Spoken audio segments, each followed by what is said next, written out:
یہ حضور صلی اللہ علیہ وسلم کے دور کی بات ہے۔ مسلمان مکہ سے مدینہ ہجرت کر چکے تھے۔ ان دنوں مدینہ میں ایک یہودی عورت نے ایک بچے کو جنم دیا جو پیدائشی کانا تھا۔ جب وہ کچھ بڑا ہوا تو مسلمانوں کے بچوں کے ساتھ کھیلا کرتا۔ یہ پراسرار بچہ مدینہ اور قرب و جوار کے علاقوں میں مشہور ہونے لگا۔ اس نے اپنے اوپر وحی یا القا آنے کا دعویٰ کیا اور عجیب و پراسرار باتیں کرنے لگا۔ لہٰذا اس کی ماں رسول اللہ صلی اللہ علیہ وسلم کے پاس گئیں اور اپنے بیٹے کا سارا حال بتایا۔ اس نے آپ صلی اللہ علیہ وسلم سے یہ گزارش کی کہ اس کا معائنہ کریں۔ ایک دن محمد صلی اللہ علیہ وسلم اپنے اصحاب کے ساتھ اس بچے کے گھر اس کی کیفیت جاننے کے لیے روانہ ہوئے۔ راستے میں آپ نے بنی مغالہ کے انصار بچوں کے ساتھ اس بچے کو کھیلتے دیکھا۔ اس بچے کا نام صاف ابن سیاد تھا۔ حضور صلی اللہ علیہ وسلم حضرت عمر ابن خطاب اور کچھ اصحاب کے ساتھ ان بچوں کے پاس گئے۔ وہ بنی مغالہ کے مکانوں کے پیچھے کھیل رہے تھے۔ ابن سیاد ان دنوں بلوغت کے قریب تھا لیکن جوان نہ ہوا تھا۔ نبی صلی اللہ علیہ وسلم اس کے قریب گئے لیکن اسے پتہ نہ چلا۔ آپ نے اس کی کمر پر ایک ضرب ماری اور ابن سیاد سے فرمایا، کیا تو گواہی دیتا ہے کہ میں اللہ کا رسول ہوں؟ ابن سیاد نے آپ کی طرف دیکھ کر کہا، میں گواہی دیتا ہوں کہ آپ اللہ کے رسول ہیں۔ پھر ابن سیاد نے رسول اللہ صلی اللہ علیہ وسلم سے کہا، کیا آپ گواہی دیتے ہیں کہ میں اللہ کا رسول ہوں؟ تو آپ نے اسے چھوڑ دیا اور فرمایا، میں اللہ اور اس کے رسولوں پر ایمان لایا۔ پھر نبی صلی اللہ علیہ وسلم نے اس سے پوچھا، تو کیا دیکھتا ہے؟ ابن سیاد نے کہا، میں سمندر پر عرش دیکھتا ہوں۔ آپ نے فرمایا، وہ ابلیس کا عرش ہے۔ ابن سیاد نے کہا، میرے پاس سچی اور جھوٹی خبریں آتی ہیں۔ رسول اللہ صلی اللہ علیہ وسلم نے کہا، پھر تو تیرا معاملہ الٹ پلٹ ہو گیا۔ پھر آپ نے فرمایا، میں نے تیرے لیے ایک چھپانے والی چیز چھپائی ہے۔ دراصل نبی صلی اللہ علیہ وسلم نے اپنے دل میں لفظ دخان سوچی تھی۔ ابن سیاد کہنے لگا، وہ دکھ ہے۔ اس پر آپ نے کہا، ذلیل ہو جا، تیری قدرت بڑھ نہیں سکتی۔ حضرت عمر نے کہا، اگر آپ مجھے اجازت دیں تو میں اس کی گردن اڑا دوں۔ آپ نے فرمایا، اسے چھوڑ دو، اگر یہ سچا ہے تو اس پر قابو نہیں پا سکو گے، اور اگر ایسا نہیں ہے تو اسے قتل کرنے میں کوئی بھلائی نہیں۔ ابن سیاد کی پراسرار شخصیت اور اس کی ساحرانہ باتوں کے متعلق ایک مشہور روایت ہے کہ ایک مرتبہ نبی صلی اللہ علیہ وسلم اور حضرت ابی ابن کعب ایک کھجور کے باغ میں گئے جہاں ابن سیاد موجود تھا۔ نبی صلی اللہ علیہ وسلم کی یہ کوشش تھی کہ ابن سیاد انہیں دیکھے، اس سے قبل چھپ کر اس کی باتیں سنی جائیں۔ لہٰذا آپ نے دیکھا کہ وہ اپنی چادر میں لپٹا ہوا تھا اور وہ کچھ پڑھ رہا تھا جس سے اس کے ہونٹ ہل رہے تھے۔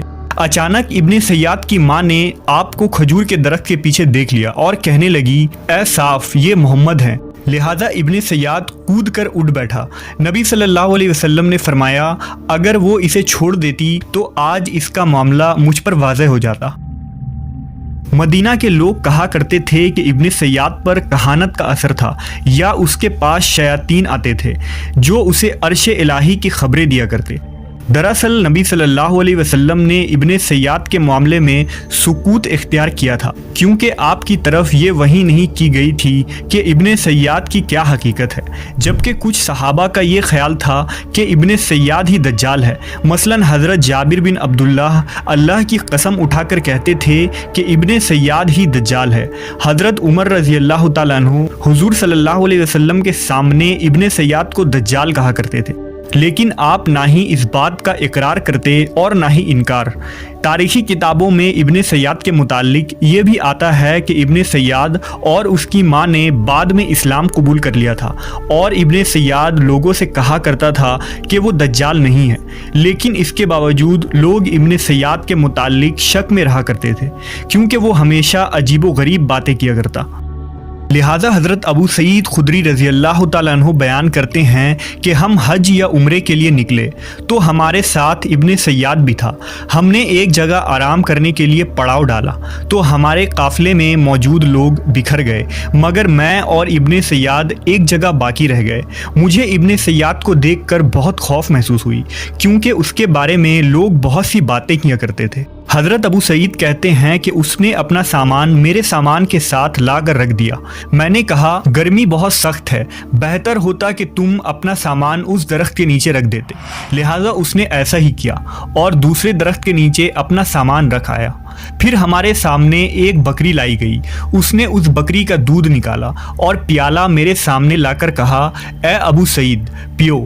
میں نے کہا گرمی بہت سخت ہے اور دودھ بہت گرم ہے۔ دراصل میں اس کے ہاتھ سے لے کر پینا پسند نہ کرتا تھا، پر وہ کہنے لگا اے ابو سعید، لوگ جو کچھ میرے بارے میں کہتے ہیں اس وجہ سے میں نے یہ ارادہ کیا کہ ایک رسی لے کر درخت کے سامنے باندھوں اور اس سے لٹک کر پھانسی لے لوں۔ اے ابو سعید، کون ہے جس پر رسول اللہ صلی اللہ علیہ وسلم کی حدیث پوشیدہ ہو؟ اے انصار کی جماعت، تم پر تو پوشیدہ نہیں۔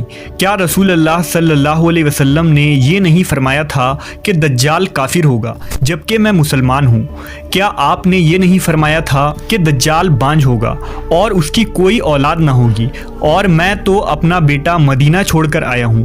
کیا رسول اللہ نے یہ نہیں فرمایا تھا کہ دجال مکہ اور مدینہ میں داخل نہ ہو سکے گا اور میں مدینہ سے آ رہا ہوں اور مکے کا ارادہ ہے؟ حضرت ابو سعید کہتے ہیں کہ قریب تھا کہ میں اس کی باتوں میں آ جاتا اور اس پر یقین کر لیتا، مگر وہ کہنے لگا اللہ کی قسم میں دجال کو جانتا ہوں اور اس کی پیدائش کو بھی، اور وہ اس وقت کہاں ہیں اس کا بھی مجھے علم ہے۔ حضرت ابو سعید نے کہا ساری عمر تیری تباہی ہو۔ مورخین نے لکھا ہے کہ ابن سیاد یزید ابن معاویہ کے دور تک مدینہ میں تھا، اور جب واقعہ حرہ ہوا تو وہ اس دن کہیں غائب ہو گیا اور پھر کبھی کسی کو نظر نہ آیا۔ علماء کا بھی ابن سیاد کی شخصیت کے متعلق مختلف رائے ہیں۔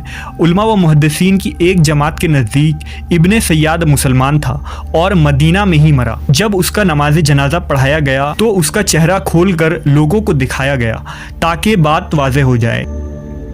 ابن سیاد نے جہاد بھی کیا تھا اور حج بھی، اور مسلمانوں کے درمیان زندگی گزاری، لیکن وہ خود ایسی باتیں کیا کرتا تھا کہ لوگ اس پر شک کرتے تھے۔ بعض علماء نے لکھا ہے کہ نبی صلی اللہ علیہ وسلم نے اس امت میں جن 30 دجالوں کے آنے کی خبر دی ہے جو قیامت سے قبل ظاہر ہوں گے، ابن سیاد ان دجالوں میں سے ایک دجال ہے، لیکن وہ دجال اکبر نہیں ہے جو قیامت کے قریب نکلے گا۔ یہ قول سب سے راجح اور معقول مانی جاتی ہے۔ ابن سیاد کے متعلق آپ کی کیا رائے ہے؟ اپنی معلومات کمنٹ باکس میں ضرور لکھیں۔